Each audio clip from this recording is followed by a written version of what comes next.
अस्सलाम वालेकुम। STK 301 statistics and probability का लेक्चर नंबर 40 पढ़ेंगे। आज के लेक्चर में हम पढ़ेंगे टी डिस्ट्रीब्यूशन। प्रीवियस लेक्चर में भी हमने लास्ट में टी डिस्ट्रीब्यूशन की इक्वेशन और उसकी हमने कुछ प्रॉपर्टीज़ को स्टडी किया था। तो आज के लेक्चर में हम पढ़ेंगे कि हमने कब टी डिस्ट्रीब्यूशन को अप्लाई करना होता है और इसके रिगार्डिंग फिर हम एक एग्जाम्पल को स्टडी करेंगे। When sampling distribution is invalid we apply T distribution. जब सैम्पलिंग डिस्ट्रीब्यूशन इनवैलिड हो तब हमने टी डिस्ट्रीब्यूशन को अप्लाई करना होता है। यहाँ पे आपने याद रखना है कि 3 सिचुएशंस एग्जिस्ट करती हैं आपके एग्जाम्पल में जब हमने टी डिस्ट्रीब्यूशन का अप्लाई करना होता है। सिचुएशन 1 जो है इसमें क्या है, population should be normally distributed, कि आपके एग्जाम्पल में जो पॉपुलेशन डेटा है वो नॉर्मली डिस्ट्रीब्यूट होना चाहिए। सेकेंड सिचुएशन क्या होनी चाहिए, sample size is small. Sample size small होना चाहिए। कितना स्मॉल होना चाहिए कि आपके एन की वैल्यू लेस देन 30 होनी चाहिए। और तीसरी सिचुएशन क्या होनी चाहिए, population standard deviation is unknown. आपके एग्जाम्पल में आपको स्टैंडर्ड डेविएशन की वैल्यू नहीं दी जाएगी बल्कि स्टैंडर्ड डेविएशन की वैल्यू आपने खुद फाइंड करनी है। तो अगर ये तीनों सिचुएशन आपके एग्जाम्पल में लाई करेंगी तब आपने टी डिस्ट्रीब्यूशन को अप्लाई करना है। अब एक तो होता है जी डिस्ट्रीब्यूशन और दूसरा होता है टी डिस्ट्रीब्यूशन। प्रीवियस 2-3 लेक्चर्स में हमने जो एग्जाम्पल्स पढ़ी है वहाँ हमने जी डिस्ट्रीब्यूशन का अप्लाई किया जब हमने हिपोथेसिस टेस्टिंग की है। तो इनमें डिफरेंस क्या होता है कि जी डिस्ट्रीब्यूशन में आपने याद रखना है कि वहाँ आपको एग्जाम्पल में स्टैंडर्ड डेविएशन गिवन होगा। अगर आपको एग्जाम्पल में स्टैंडर्ड डेविएशन गिवन होगा और आपको जो सैम्पल साइज है वो 30 से ग्रेटर होगा तो फिर आपने जी डिस्ट्रीब्यूशन अप्लाई करना होता है। लेकिन अगर आपको एग्जाम्पल में स्टैंडर्ड डेविएशन की वैल्यू ना दी जाए बल्कि आपने खुद फाइंड करनी होगी और सैम्पल साइज आपका लेस देन 30 होगा तो आपने फिर टी डिस्ट्रीब्यूशन अप्लाई करना है। आगे यहाँ पे बताया गया है the confidence interval for mu regarding t distribution. हमने कॉन्फिडेंस इंटरवल फॉर म्यू पढ़ा था रिगार्डिंग जी डिस्ट्रीब्यूशन पीछे लेक्चर्स में। तो वहाँ भी हमने फॉर्मूला क्या पढ़ा था, x bar plus minus z alpha over 2 sigma over square root n. वहाँ पे हमने ये फॉर्मूला पढ़ा था। लेकिन टी डिस्ट्रीब्यूशन में यहाँ पे हमारी वैल्यू जो है वो चेंज हो जाएगी। पहले हम यहाँ पे जी अल्फा ओवर 2 लिखते थे लेकिन अब टी डिस्ट्रीब्यूशन के रिगार्डिंग जब हमने कॉन्फिडेंस इंटरवल फाइंड करना है तो यहाँ पे क्या आ जाएगा, T alpha over 2 into N minus 1। तो यहाँ पे सिग्मा की जगह एस आ जाएगा और नीचे हमारे पास स्क्वायर रूट ऑफ एन। लेकिन सिग्मा हम कब यूज़ करते हैं और एस हम कब यूज़ करते हैं। आपने याद रखना है कि जब हमें एग्जाम्पल में स्टैंडर्ड डेविएशन गिवन तब हमने फॉर्मूले में सिग्मा लगाना है। लेकिन अगर आपको स्टैंडर्ड डेविएशन गिवन ना होगा तब आपने फॉर्मूले में एस लगाना है। तो जी डिस्ट्रीब्यूशन के रिगार्डिंग जब कॉन्फिडेंस इंटरवल फाइंड करना है तो यहाँ पे हम सिग्मा लगाते हैं और यहाँ पे जी अल्फा ओवर 2। लेकिन टी डिस्ट्रीब्यूशन के रिगार्डिंग जब आपने कॉन्फिडेंस इंटरवल फाइंड करना होता है तो यहाँ पे हम T alpha over 2 into N minus 1 लगाते हैं और यहाँ पे हम एस यूज़ करते हैं स्टैंडर्ड डेविएशन के लिए। अब जाहिर सी बात है कि स्टैंडर्ड डेविएशन हमें गिवन नहीं होगा जब हमने टी डिस्ट्रीब्यूशन अप्लाई करना है तो आपने एस की वैल्यू खुद फाइंड करनी होगी। ठीक है, तो ये वाला फॉर्मूला अप्लाई करेंगे और अगर आपको एक्स बार की वैल्यू भी ना दी जाएगी तो आपने ये वाला फॉर्मूला यूज़ करना है एक्स बार की वैल्यू को निकालने के लिए। तो ये दोनों फॉर्मूल्स हम पहले कई दफ़ा पढ़ चुके हैं, इन दोनों को आपने अप्लाई करना है, वैल्यूज़ को निकालना है और यहाँ पर वैल्यूज़ को पुट करके आपने उस टी डिस्ट्रीब्यूशन के रिगार्डिंग मीन के लिए कॉन्फिडेंस इंटरवल को फाइंड कर लेना है। तो अब जो हम एग्जाम्पल पढ़ने जा रहे हैं वहाँ हम नल हिपोथेसिस को टेस्ट करेंगे और यहाँ पे हम टी डिस्ट्रीब्यूशन को अप्लाई करेंगे। ठीक है, और टी डिस्ट्रीब्यूशन को हमें पता है कि अप्लाई हम तब करते हैं जब हम एग्जाम्पल में ये तीनों सिचुएशंस दी जाएं। तो पहले हम एग्जाम्पल देख लेते हैं। Just as human height animals height is also normally distributed. अब जैसे कि हमें पता है कि ह्यूमन हाइट जो है वो नॉर्मली डिस्ट्रीब्यूटेड होती है। हाइट जो है ये एक कंटिन्यूस वेरिएबल होता है। सो इसकी जो कर्व है वो नॉर्मली डिस्ट्रीब्यूट होती है। एक कंटिन्यूस कर्व होती है जिसमें ना कोई स्पेस होता है और ना कोई कॉर्नर होता है। इसी तरह जैसे ह्यूमन हाइट नॉर्मली डिस्ट्रीब्यूट होती है एनिमल्स की हाइट भी नॉर्मली डिस्ट्रीब्यूट होती है। Suppose that a zoologist has involved in a research project regarding the animals of one particular species. अब हम ये फर्ज करते हैं कि zoologist जो है वो एक पर्टिकुलर स्पीशीज के एनिमल्स के रिगार्डिंग एक रिसर्च प्रोजेक्ट में इन्वॉल्व होता है। Based on this research experience, zoologists believe that the average height of the animals of this particular species is 66 centimeter. इस रिसर्च एक्सपीरियंस के बेस पे जोलॉजिस्ट ने ये बिलीव किया कि उस पर्टिकुलर स्पीशीज के एनिमल्स का जो एवरेज हाइट है, उनकी जो मीन हाइट है वो 66 सेंटीमीटर है। Selects a random sample of 10 animals their height is, वो 10 एनिमल्स का रैंडम सैंपल सेलेक्ट करता है जिनकी हाइट हमें यहाँ पे गिवन है जो कि 63 से लेकर 71 तक है और ये जो हाइट है ये सेंटीमीटर में है।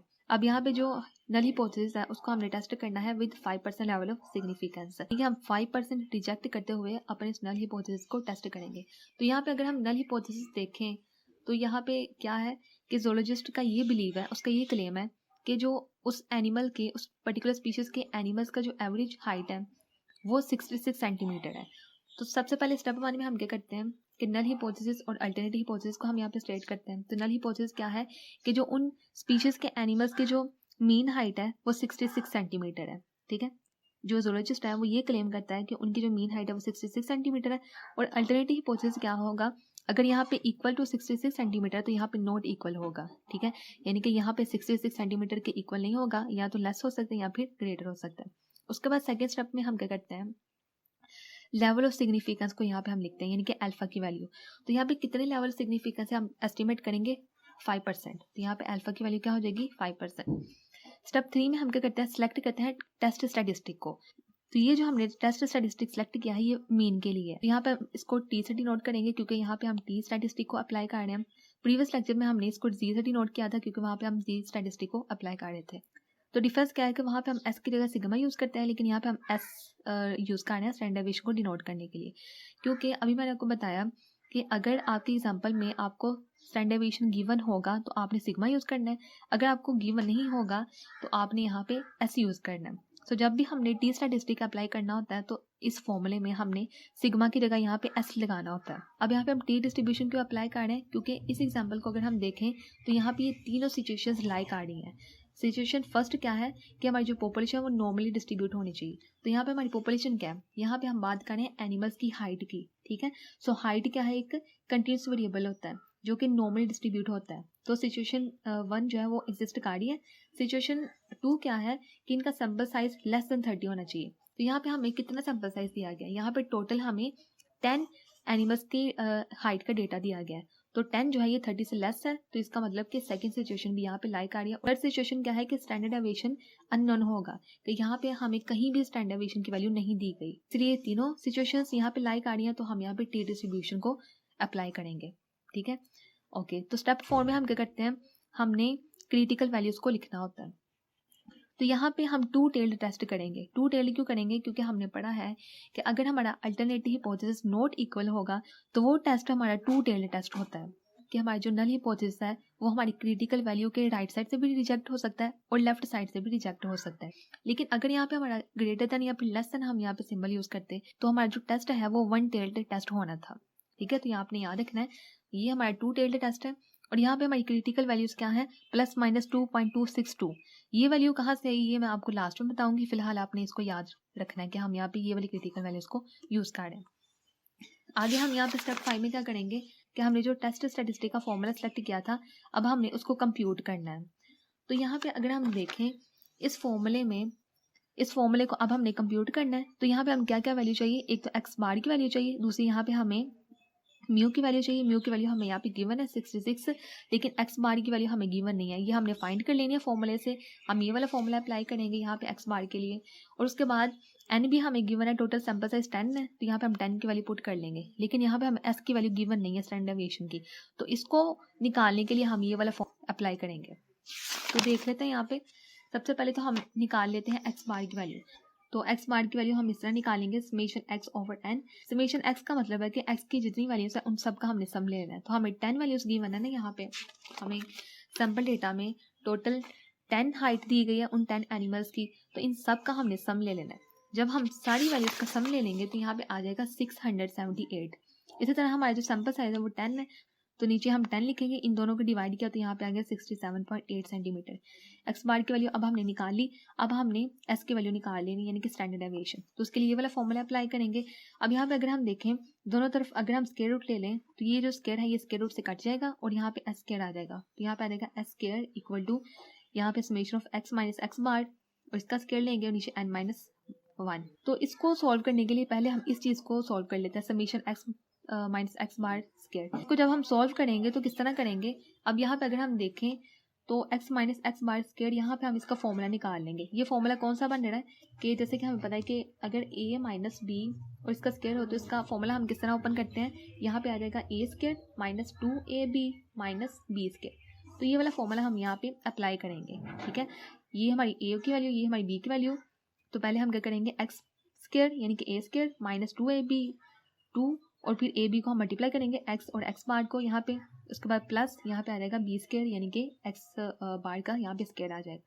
तो यहाँ पे हमने फॉर्मूला अप्लाई कर लिया। अब समेशन को हमने सबसे मल्टीप्लाई कर देना है। सबसे मल्टीप्लाई करेंगे तो यहाँ पे ये वाली वैल्यू आ जाएगी। उसके बाद हमने क्या करना है, अब यहाँ पे अगर हम देखें तो समेशन x इक्वल होता है n इंटू एक्स बार के, और summation x bar square equal होता है n into x bar square. इन वैल्यूज को देखते हुए अब हमने इन वैल्यूज को चेंज कर देना है, यानी कि ये वाली पहली वैल्यू हमारी वैसे ही रहेगी, summation x square minus 2x bar into summation x. यहाँ पे समेशन एक्स की जगह क्या आ जाएगा, n इंटू एक्स बार। तो यहाँ पे हम लिख देंगे समेशन की जगह 2x स्क्वायर हमारा वैसे ही रहेगा, यहाँ पे समेशन x की जगह क्या आ जाएगा, n into x bar, plus यहाँ पे समेशन एक्स बार स्क्वायर की जगह हम क्या लिखेंगे, यहाँ पे n into x bar square. तो यहाँ पे हम ये वाली पुट करेंगे। अब यहाँ पे इन दोनों को मल्टीप्लाई करेंगे तो यहाँ आ जाएगा -2n और x बार का यहाँ पे आ जाएगा स्क्वायर। यहाँ पे अगर हम देखें तो -2n x बार स्क्वायर में से जब हमने n x बार स्क्वायर को निकाला तो यहाँ पे आ गया 1x bar square minus 1x bar square. अब हमें बस ये वाली इक्वेशन आ गई। अब हमने क्या करना है कि ये जो x बार स्क्वायर है, x बार की जगह हमने इसका फॉर्मूला लिख लिया। अब हमें पता है कि x बार किसके इक्वल है, समेशन x ओवर n के।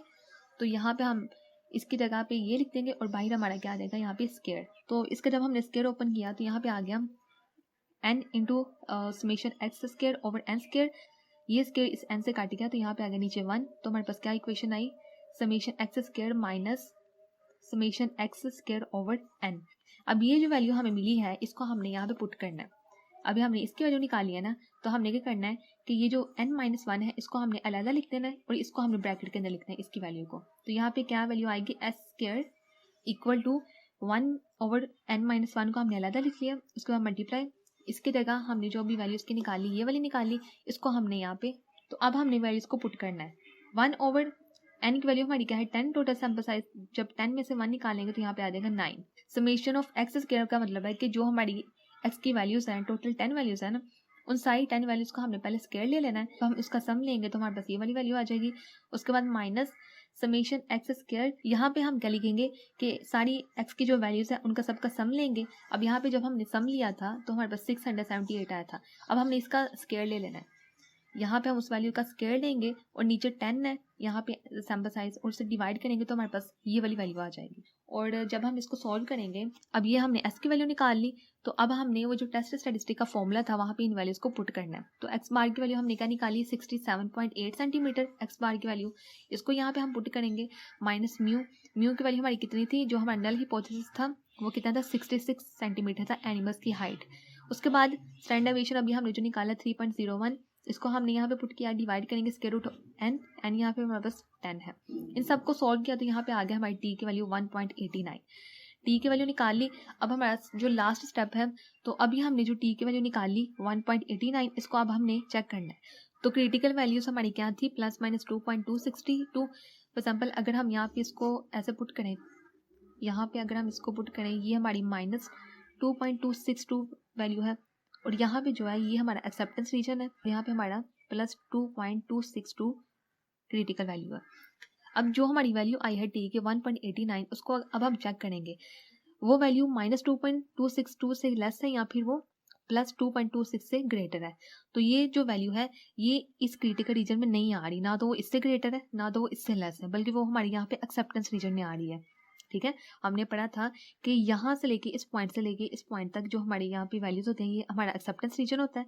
लेकिन अगर वैल्यूज इससे लेस हो या फिर हमारी वैल्यू इससे ग्रेटर हो, वो हमारा क्रिटिकल रीजन आ जाता है, जहाँ पे हमने अपनी वैल्यू को रिजेक्ट करना होता है। जो 1.89 है ये लेस है 2.262 से, इस वैल्यू से लेस है, तो इसका मतलब वैल्यू हमारी टी की यहाँ पे कहीं आ रही है। मतलब कि जो हमारा नल हिपोथेसिस था कि जोलॉजिस्ट ने जब रिसर्च किया तो उसने ये बिलीव किया कि जो उस स्पीशीज का जो मीन हाइट है वो 66 सेंटीमीटर है। तो इसका मतलब कि उसका जो बिलीव था वो ट्रू था। ठीक है, अब हमने उसके नल हिपोथेसिस को एक्सेप्ट किया। तो यहाँ पे हमारा क्वेश्चन कंप्लीट हो गया। अब हम देख लेते हैं कि जो क्रिटिकल वैल्यूज है वो हम किस तरह चूज करते हैं। मैंने आपको बताया था कि दो तरह की डिस्ट्रीब्यूशन है, एक तो जी डिस्ट्रीब्यूशन, दूसरा होता है टी डिस्ट्रीब्यूशन। जी डिस्ट्रीब्यूशन में हमें स्टैंडर्ड डेविएशन की वैल्यू गिवन होती है और हमारा जो सैंपल साइज है वो ग्रेटर देन 30 होता है, जबकि टी डिस्ट्रीब्यूशन में हमारा गिवन नहीं होता, अननोन होता है, हमने उसको खुद फाइंड करना होता है। और यहाँ पे हमें जो सैंपल साइज दिया होता है वो लेस देन 30 होता है। ठीक है, तो ये तो हमने देख लिया। उसके बाद अगर हम अपने क्वेश्चन में जो हमारा लेवल ऑफ सिग्निफिकेंस है, जो अल्फा की वैल्यू है, वो अगर हम एस्टिमेट कर रहे हैं 5% लेवल पे, ठीक है, अगर हम 5% अपने नल हिपोथेसिस को रिजेक्ट करते हुए उसको टेस्ट कर रहे हैं, तो उसके लिए फिर हमारी क्रिटिकल वैल्यूज क्या होंगी। यहाँ पे आपने याद रखना है कि दोनों डिस्ट्रीब्यूशंस में जो क्रिटिकल वैल्यू हम लिखेंगे वो डिपेंड करेगी यहाँ पे लेवल सिग्निफिकेंस की वैल्यू के ऊपर। यहाँ पे जी डिस्ट्रीब्यूशन में देखें, अगर हमारे यहाँ पे अल्फा की वैल्यू 5% है, तो अगर हम टू टेल्ड टेस्ट करते हैं, टू टेल्ड टेस्ट हम कब करते हैं, जब हमारा अल्टरनेटिव हिपोथेसिस नॉट इक्वल होता है, ठीक है। तो जब हम टू टेल्ड टेस्ट करते हैं तो हम वहाँ पे क्रिटिकल वैल्यूज प्लस माइनस 1.96 हम यूज़ करते हैं। हम अपनी जो जी की वैल्यू होती है वो इससे कंपेयर कर रहे होते हैं। लेकिन अगर हमारा वन टेल्ड टेस्ट है, ठीक है, अगर हमारे क्वेश्चन में लेवल सिग्निफिकेंस 5% है और हम वन टेल्ड टेस्ट कब होगा, अगर हमारा जो अल्टरनेटिव हिपोथेसिस है वो लेस देन या ग्रेटर देन होगा, ठीक है। तो वहाँ पे हम अपनी जो क्रिटिकल वैल्यूज हैं वो प्लस माइनस 1.64 वहाँ पे हम यूज़ करेंगे, ठीक है, ये आपने याद रखना है। अब हम बात करते हैं टी डिस्ट्रीब्यूशन की। तो अगर हमारे अल्फा की वैल्यू 5% है, तो अगर हमारा टू टेल्ड टेस्ट है, टू टेल्ड टेस्ट कब होगा, जब हमारे नल हिपोथेसिस की वैल्यू नॉट इक्वल है। तो अभी हमारे एग्जांपल में वैल्यू जो है वो नॉट इक्वल थी। यहाँ पे अगर हम देखें नॉट इक्वल थी, तो यहाँ पे हमारा टेस्ट क्या होगा, टू टेल्ड टेस्ट होगा। तो जब टू टेल्ड टेस्ट होगा तो यहाँ पे हमारी क्रिटिकल वैल्यू जो है वो प्लस माइनस 2.262 यूज़ करेंगे, ठीक है।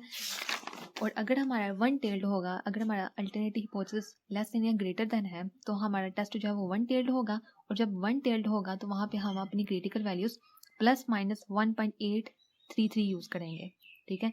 ये चारों वैल्यूज़ आपने अच्छे से याद रखनी है। हम इसको कब यूज़ करेंगे ये भी आपने याद रखना है। ये वैल्यूज़ डिपेंड कर रही हैं कि आपका लेवल ऑफ सिग्निफिकेंस कितना है, ठीक है।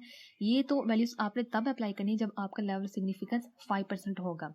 ये वैल्यूज चेंज तब करेंगी जब आपका लेवल सिग्निफिकेंस चेंज होगा। वैसे नॉर्मली तो हमारा जो लेवल सिग्निफिकेंस होता है एग्जाम्पल में वो 5% होता है, तो इसलिए मैं आपको यही प्रेफर करूंगी कि आप इन वैल्यूज़ को अच्छे से याद रख लें।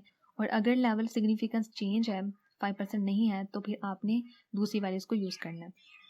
तो इसके अलावा अगर आपने और क्रिटिकल वैल्यूज़ को याद करना है तो उसके लिए जी डिस्ट्रीब्यूशन और टी डिस्ट्रीब्यूशन के लिए एक अलग टेबल बना होता है। उस टेबल में वो सारी वैल्यूज़ गिवन होती हैं। आप उस टेबल को सर्च कर सकते हैं, आप वहाँ से भी उन वैल्यूज़ को याद कर सकते हैं। तो यही तक था आज हमारा lecture. For more videos, subscribe to my channel. Allah Hafiz.